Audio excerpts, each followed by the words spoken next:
مدينة أمبورغ أكبر مدن ألمانيا من ناحية المساحة، وثاني أكبر مدن ألمانيا من حيث عدد السكان بعد العاصمة برلين. كانت مسرح إطلاق النسخة المعدلة الجديدة من موديل باسات للصانع الألماني فولكسفاغن. سيارة بعراقتها وتاريخها لن تليق بها مدينة إلا مدينة أمبورغ، فهي مثال الصمود والبقاء. دمرها الفايكنج وأحرقها ميس كولومبرت، لكن فينيسيا شمال لا زالت تخطف القلوب، مثلها مثل الباسات. 46 سنة مرت عن طرح أول نسخة منها، وعتبة 30 مليون نسخة ستحقق مع بداية ربيع 2019. بالحتم ستكون من بين 3 موديلات الأكثر مبيعاً لمجموعة فولكسفاغن، خلف موديل جولف الذي تعدى عتبة 35 مليون، وقبل موديل كوكسينا التاريخي الذي حقق 21.5 مليون وحدة بيعت حول العالم. مساء الخير عليكم ومرحبا بكم في عدد جديد من حصة توت اوبسيون. اليوم رانا متواجدين بألمانيا وبالتحديد بمدينة أمبورغ pour voir en exclusivité le facelift ديال فولكسفاغن باسات. هذا السيارة اللي أصبحت تحمل أكثر تكنولوجيا وخطوط جديدة كليا راح نكتشفوها الآن في توت اوبسيون. حظيت السيارة بمجموعة شاملة من التعديلات التكنولوجية الحديثة التي جعلت منها نافذة نشاهد من خلالها مستقبل شركة فولكسفاغن الألمانية وشكل السيارات المستقبلية التي ستكشف عليها العلامة بعد عتبة 2020. Sur ce tableau, on voit défiler le parcours incroyable de la Volkswagen Passat ابتداء من أول تسويق لها اللي كان سنة 1973 بالتحديد avec la nouvelle génération appelée la B1. au fil des années هذه السيارة تغير شكلها، تغير الأبعاد ديالها، وخاصة تغير الجانب التكنولوجي، ونشوفوا ابتداء من 1980 وين جات la deuxième génération appelée génération B2 puis 8 ans plus tard جات la troisième génération B3 مرورا عبر bien sûr la B4 et la B5 et la B6 حتى لحقنا la B6 CC puis la création de B6 en deuxième génération, la B5 la série 2 en 2005 exactement. واليوم رانا نشوفوا لا نوفيل باسات في لو فيس ليفت ديالها الجديد، وين دخلوا عده توش تكنولوجيك اللي يخليو هذه السياره تكتسب مكانه لها وتحقق مبيعات اكثر. ما ننساوش وما يغفلناش انه حجم المبيعات اللي حققته هذه السياره يعني عبر 45 سنه الحق 30 مليون نسخه بيعت حول العالم، وبهذا نقولوا انها السياره اللي ربما حققت رقم خيالي يخليها تكون احسن اختيار في هذا لو سيجمون بالتحديد. عندما نتكلموا على هذه السياره ونتكلموا لا كومباريزون ما بينها وما بين السيارات الاخرى من علامات اخرى ومن نفس المستوى، نلقاو انه هذه السياره دائما تنجح خاصه في لي ديفي كومباراتيف ما بين السيارات، سواء الجانب المحرك، جانب الديزاين وجانب التكنولوجي، يخلي دائما هذه السيارة تكون متوفقة على السيارات الأخرى المنافسة لها. وستكون باسات أول سيارة من علامة فولكسفاغن تحظى بنظام ترافل أسيست الذي يمكنها من السير بسرعتها القصوى مستعملة نظام القيادة الشبه الذاتي. بعد مرور 45 سنة عن إطلاق أول نسخة من سيارة باسات واللي كانت سنة 1973، اليوم نحضروا en exclusivité le lancement ديال le facelift ديالها لسنة 2019. هذه السيارة تم إعادة تصميمها بالكل، خاصة لمسة الديزاين واللمسة التكنولوجية. يعني عندما نشوفوا الواجهة الأمامية نلمحوا هذوك التغييرات اللي مسوا هذا الجيل الجديد من هذه السيارة، ابتداء من أضواء تم إعادة رسمتهم بطابع ثلاثي الأبعاد. دونك سي دي بروجيكتور faisceau matriciel comme on les appelle chez Passat, où il y a une visibilité irréprochable et exceptionnelle, surtout la conduite nocturne. واستفادت النسخة الجديدة من باسات من نظام المساعدة على القيادة EQ Drive الأكثر تطوراً على الإطلاق، والذي يستعمل أرمادة من تقنيات المساعدة على القيادة، الذي يعمل على توقيف السيارة آلياً في حال وقوع طارئ للسائق والاتصال بالإسعاف.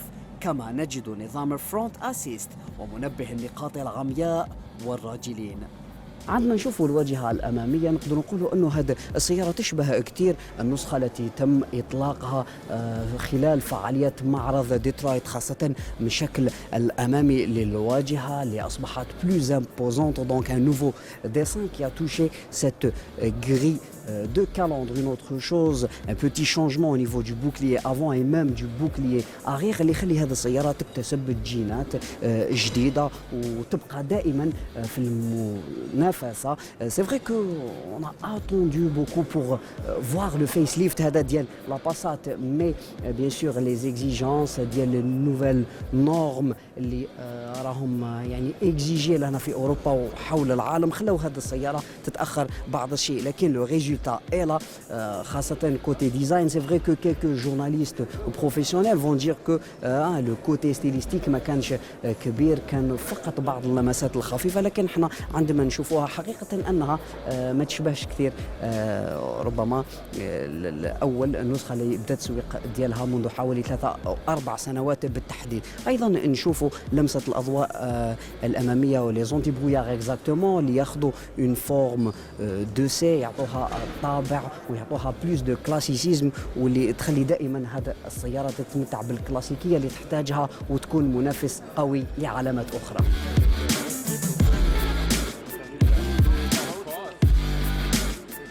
باسات المعدلة استفادت كذلك من نظام EQ Light، فبعد سيارة توارق الجديدة فإن باسات هي أول طراز تم اقتراحه مع أجهزة العرض LED ذات شعاع الضوء، والذي يستعمل 36 ضوءا من نوع LED وخدمات لتحسين الرؤية الليلية للسائق باستعمال الحساسات والكاميرات المتواجدة على محيط السيارة، بالإضافة إلى تقنيات فريدة من نوعها كأضواء توقف وغمازات خاصة أكثر مرئية.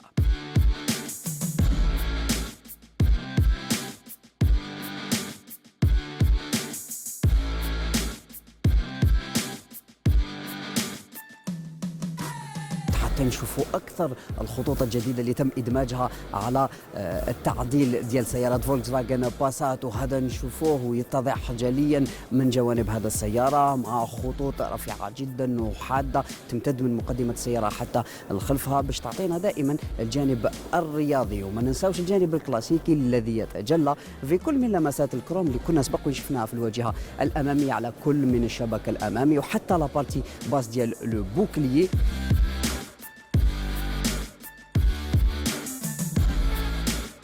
نشوفوا l'adaptation de l'EQ Light، هذا الشيء اللي تخلى على les optiques avant. Donc كما قلنا c'est des optiques à faisceau matriciel وين علامة Volkswagen elle a dédié carrément un atelier pour parler de cette nouvelle fonction. C'est vrai que سبق وين شفناها في حصة toute option بالتحديد عند le lancement ديال l'Audi A8 donc في Audi Summit وين شفنا هذه الأضواء on va dire matriciel، شفنا le fonctionnement ديالهم ولا capacité اللي يعطوها ويزيدوها في هذه السيارة.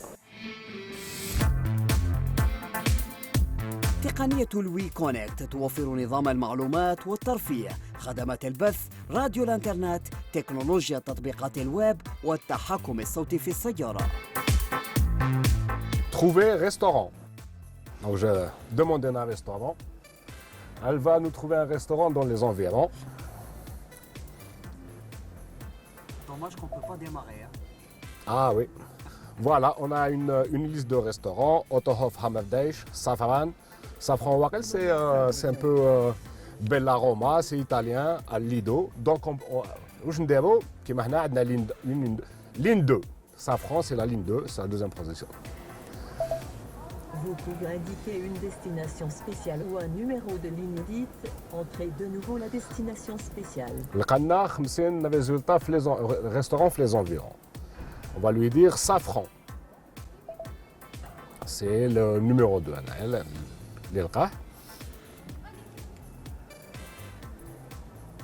instant, s'il vous plaît. Un instant. Cherche restaurant dans les environs. Bon, c'est un système qui te facilite la vie. Et يهنيك ما تحوس ستاسيون ديسونس تحوس ريستورون تحوس باركينغ تحوس. Mais bon, bien sûr, لازم يكون GPS. Et toutes les données محطوطين بالجي بي اس. Bon, parce qu'on l'a déclenché, donc كل ما نهضر تقول لي veuillez عاود la commande تاعك. Donc c'est vrai que ça facilite la vie.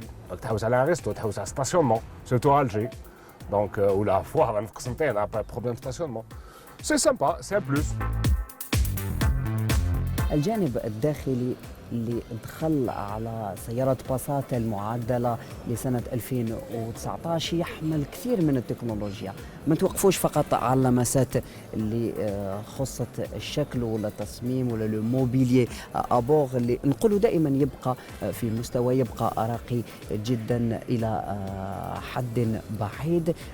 نشوفوا أيضا تدخل جانب من التكنولوجيا والكثير من التكنولوجيا، حتى انه هذا التعديل طغى عليه الجانب التكنولوجي اكثر من جانب الديزاين. نلقاو لو سيستم اللي تم ادماجه على هذا السياره سي لو اي كيو درايف.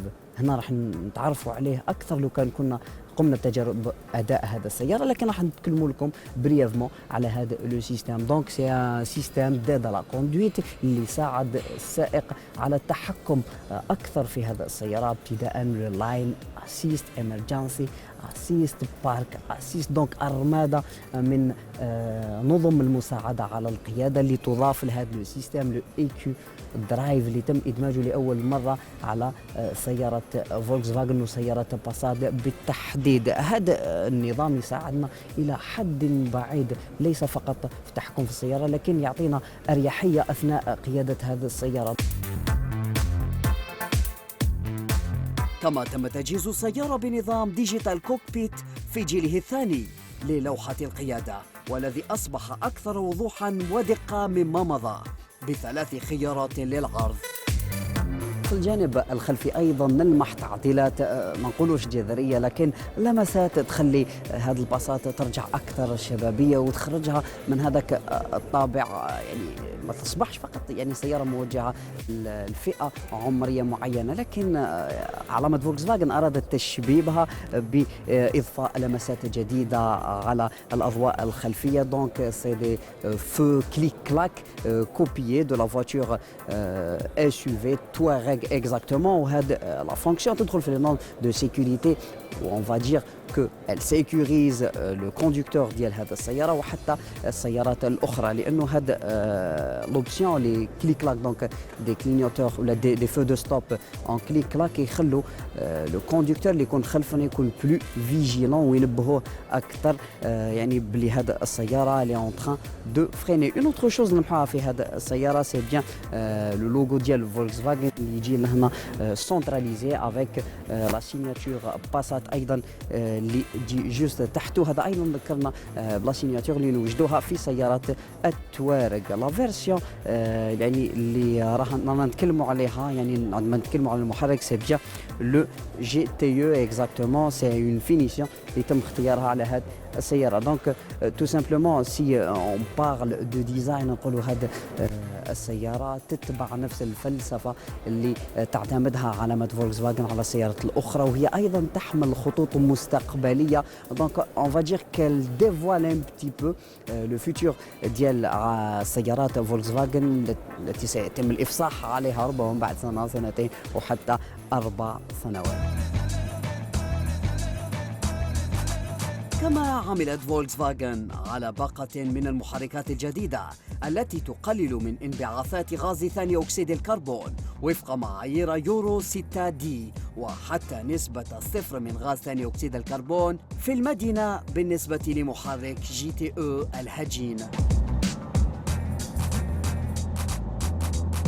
بقت محركات جديدة ومتنوعة نلقوها على لا فولكس فاجن فيس ليفت 2019 ابتداء من محرك البنزين بقدرة 1.5 تي سي ايفو اللي يديفلوب 150 شيفو اكزاكتومون. سي ان موتور اورو 6 دي و a été testé و a reçu le WLTP، شيء اللي يعني اخر بعض الشيء يعني قدوم هذا السيارة، قدوم الفيس ليفت ديال فولكس فاجن. نشوف المحرك الثاني اللي هو عبارة عن محرك محرك 2 لتر. دونك ايضا محرك بنزين متوفر بسعه 2 لتر وقوه 190 حصان، محرك جد قوي ايضا معايير يورو 6 و دونك سي ان موتور تري تري بويسون. دونك هناك ايضا محرك اخر بنزين بقوة 272 حصان، أيضا محرك من 2 لتر بالتحديد. ونشوفوا أيضا محرك الهايبريد اللي هو أيضا متوفر. دونك سي ان موتور بلوجين هايبريد 1.4 جي تي يو. النسخة اللي درنا لكم لا بريزونطاسيون ديال السيارة عليها البيضاء بالتحديد، هي مجهزة بمحرك بقوة 218 حصان 1.4 معايير اورو 6 دائما. دونك سي لي ديرنيير زيكزيجونس يعني اللي راهم مفروضين على هذه السيارة. أو أيضا محرك 1.6 تي دي دونك لو ديازل بقوة 120 حصان، هذا المحرك الأقل قوة. محرك أيضا أقوى من 2 لتر تي دي إيفو 150 حصان ديازل أيضا، ومحرك 2 لتر تي دي بقوة 190 حصان، وأقوى محرك هو 2 لتر تي دي ب 240 حصان. دونك فوالا، دونك هذه باقة المحركات. نلقاو انه هذه المحركات يعني تتواجب مع كل الفئات وكل رغبات الزبائن اللي يحبوا سواء محرك هايبريد يعني ما يستهلكش كثير وقود، ولا محركات ديزل وفي نفس الوقت صديقة للبيئة. وهذا يتضح جليا من لو طابلو هذا اللي راهو امامنا، اون فا لو فوار. دونك هنايا سي ان طابلو كي كونسيرن ليميسيون دو غازوال ولا دو ديزل اللي توافق مع معايير يورو 6. ونشوفوا لا ديفيرونس ما بين معايير يورو 5 ومعايير يورو 6 في الطرح غاز ثاني اكسيد الكربون، وين نلقاو السياره هذه الجديده خاصه في محرك الايفو زيرو ايميسيون دو سي او 2.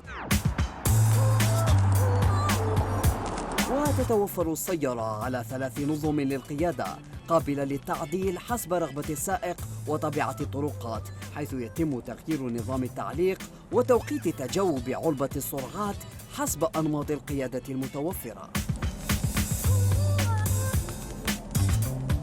Donc c'est un autre atelier qu'on va découvrir, l'atelier DCC Adaptative Chassis Control. هنا كنا تكلمنا لكم على لي مود دو كوندويت المتوفرين في الفيس ليفت الجديد على سيارة باسات. دونك كنا 3 مود دو كوندويت كيما نلقاوهم في السيارات الأخرى، نيس با فارس نلقاو لو مود كونفور نورمال سبور، مي سيت فوا سي عندنا هذا l'adaptatif châssis contrôle. Voilà, c'est des modes plutôt qui permettent d'adapter le niveau, le châssis على حسب la conduite وعلى حسب الطريق اللي كنا نمشيو فيها. D'accord, et celui-là va nous permettre aussi de configurer le mode de conduite اللي رانا حابينه. Et en fait, ça concerne la suspension تاع le véhicule. نعرفوا باللي généralement les véhicules qui يكونوا en mode sport تكون la suspension plutôt rigide، تكون يابسه شويه par rapport au mode confort. C'est tout à fait logique. Voilà, donc هذا le mode هذايا راح يعطينا هو pas uniquement 3 modes fixes, mais on peut basculer حتى ما بين c'est-à-dire on peut la mettre par exemple au milieu entre la confort et la normale. D'accord. On peut la mettre entre la normale et la sport. Donc tout simplement هنا on règle la suspension. Donc نظام التعليق على حسب كيما رانا حابين. Donc إلا شفنا بلي الفييكول n'est pas vraiment confortable parce que automatiquement كي يطلعوا le mode sport يولي plus ferme, la suspension تولي plus ferme. Et du coup on veut quand même le mode sport mais moins ferme. Du coup هنا on règle. وهنا نشوفوا لو غراف ديالنا. Voilà, par exemple كي نكونوا نمشيو في اوتوروت شوقي à des vitesses bien sûr élevées. هنايا la suspension ما نحسولهاش بزاف bien sûr. Donc هنايا c'est le mode sport parce que la suspension تولي rigide. Mais qui نكونوا في des routes de campagne par exemple, on roule à vitesse basse vitesse. لو كان نخليو le mode sport راح نحسوا هذيك فوالا l'inconfort هذاك الداخل. راك في اون روت وراك تمشي بالعقل توسا تحس كلش تحس الفيكول يابس. الوغ هنايا اون باسكول سور لو مود كونفور ونورمال. الفيكول il va s'adapter, le châssis تاع الفيكول كامل il va s'adapter على حسب الطريق على حسب لا فيتاس اللي رانا نمشيو بها pour nous donner plus de confort bien sûr. راك تشوف كي نتبعوا هذه لاكو هنا سي لا كورب تاع جوستومون تاع الاهتزازات فوالا وكيف هذه لا كورب تاع بارابور على رو وهذه لا بلو سي سكو ريسون لو كوندكتور et l'amortisseur aussi. Voilà, نشوفوا à quel point la suspension peut absorber les imperfections de la route. Voilà. Comment on l'absorbe. Et les turbulences, si on peut si dire. on bascule, كيما هنايا راك تشوف بارابور لا رو لو كونتاكت على رو مع لا روت وحنايا واش نحسوا لو كان نروحوا المود سبور on va sentir beaucoup plus. Voilà, beaucoup plus de turbulence, beaucoup plus de.